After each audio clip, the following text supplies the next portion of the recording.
Namaste. The topic of today's video is preschool education. First of all, why is preschool education, which is a part of ECCE, that is Early Childhood Care and Education, given so much importance in NEP 2020?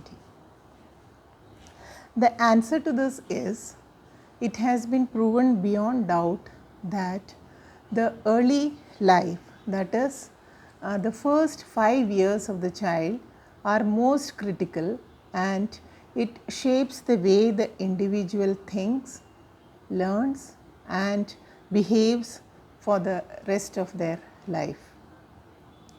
So we can say that if we can influence, we can say that we can influence a whole generation by focusing on its first 6 years.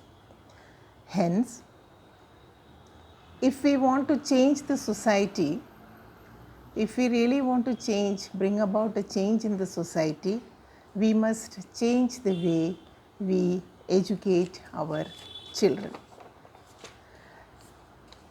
Now, over the past so many years, different methodologies and philosophies have been propounded by educationists and psychologists, and the way we educated our children till now was based on that. Now, for example, preschool education, when we are talking about preschool education, some of the famous educationists and psychologists that we used to follow are Maria Montessori. Now, Maria Montessori, she emphasized the fact that children should be treated as independent individuals, and children should be given a choice.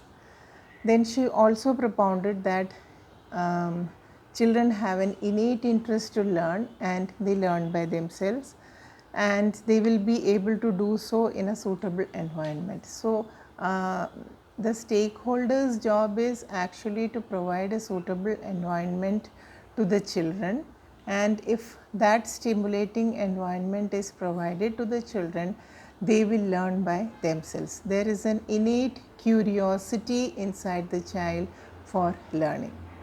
So, this was the main point emphasized by Maria Montessori. Then coming to Frederick Froebel. Frederick Froebel's philosophy was that that play is the principal means of learning in early childhood. He gave lot of importance to play, and then he said that children should learn in a playway manner. Then coming to Macmillan sisters, who were also very famous during the 20th century, they believed that a lot of outdoor activities in the process of growing up will help the children to learn in a better manner. Then talking about John Piaget, a Swiss psychologist who believed in the method of constructivism, that is, he propounded that we should move, when we are teaching children, we should move from concrete to abstract. That was his philosophy. Then our own, very famous people like Rabindranath Tagore, his educational philosophy was naturalism and humanism.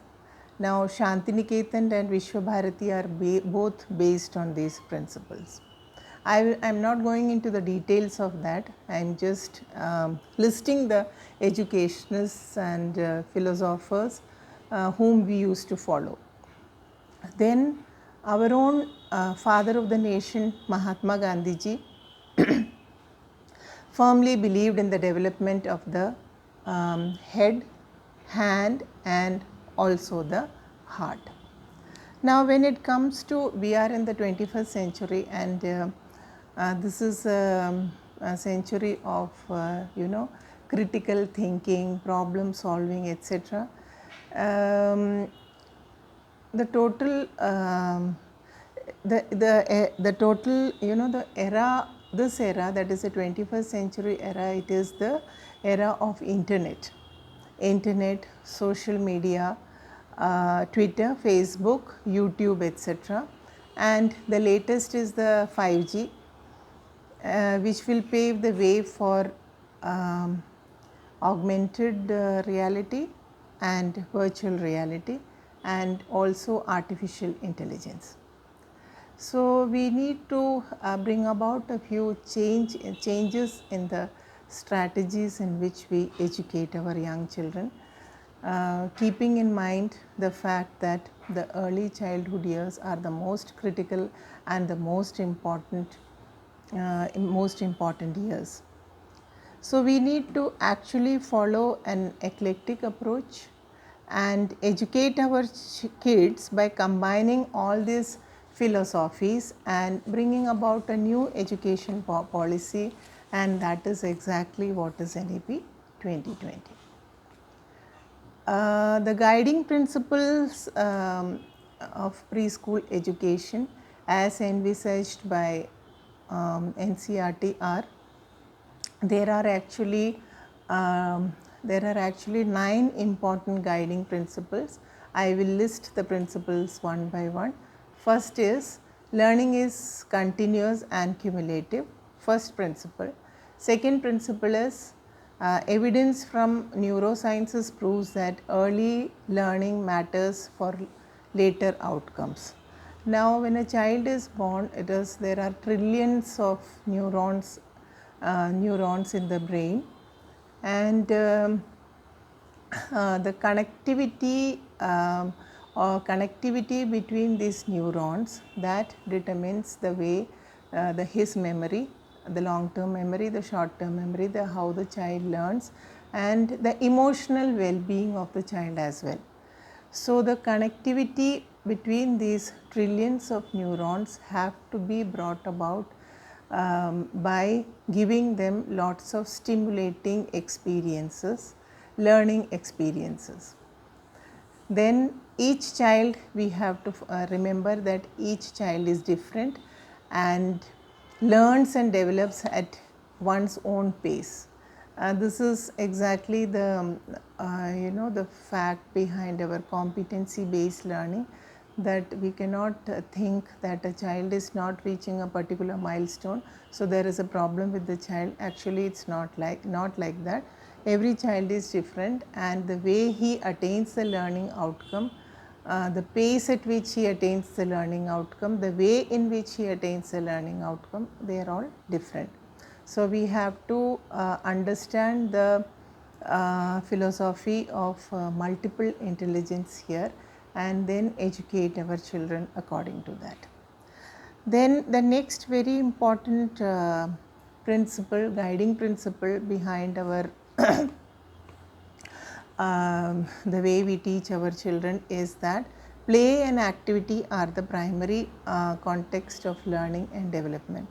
Children are naturally curious and they love to play, and when they play they learn so many things.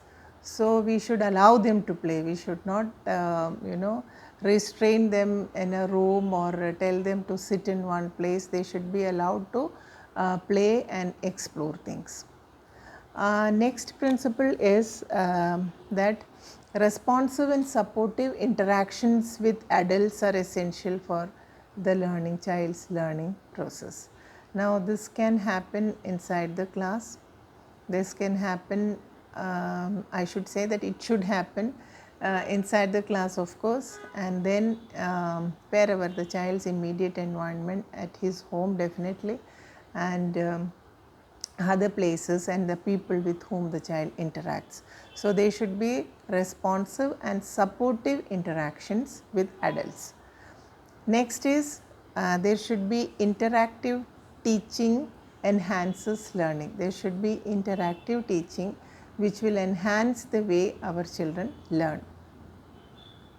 Next principle of preschool education is that we should be making use of indigenous materials. Now, indigenous materials from the child's immediate environment, and so that he is able to connect with the environment. For example, we can use toys, puppets, crafts, and of course music and song that will help the child develop in a nice manner. Then children learn by being provided the environment for experiential learning. In my experience, once when I asked a teacher, how do you teach the children the concept of heavy and light? Now, this concept of heavy and light may be very simple for an adult, but for a child who is less than 6 years of old, it is very difficult to understand. Other concepts like long and short, less and more and all are easy to understand, but the concept of heavy and light is a little bit difficult. And I asked the teacher said that we can give the children worksheets and ask the children to tick whichever is heavy and whichever is light.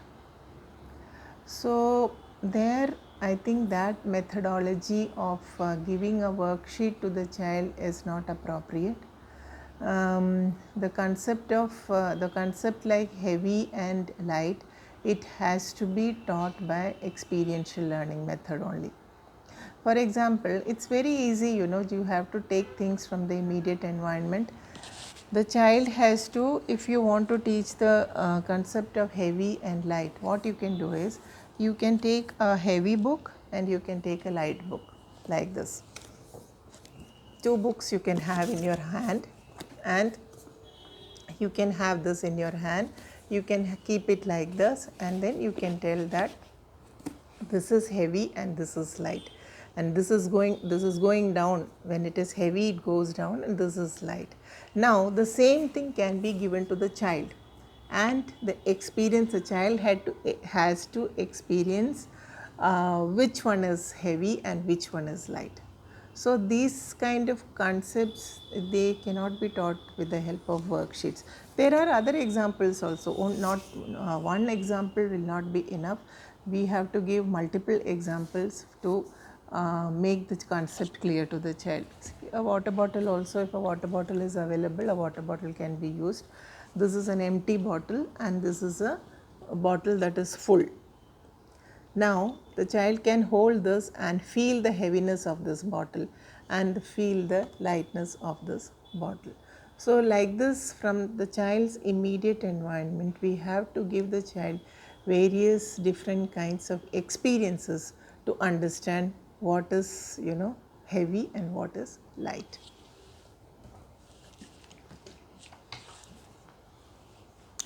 Yes.